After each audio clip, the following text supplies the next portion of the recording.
اعوذ باللہ من الشیطان الرجیم بسم اللہ الرحمن الرحیم السلام علیکم ورحمۃ اللہ وبرکاتہ۔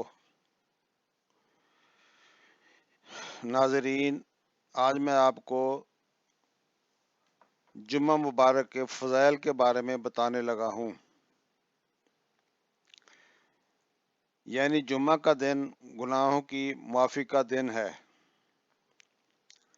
رسول اللہ صلی اللہ تعالی علیہ وآلہ وسلم نے فرمایا، جو شخص جمعہ کے دن غسل کرے اور خوب اچھی طرح سے پاکی حاصل کرے اور تیل استعمال کرے یا گھر میں جو بھی خوشبو میسر ہو استعمال کرے، پھر نماز جمعہ کے لیے نکلے اور مسجد میں پہنچ کر دو آدمیوں کے درمیان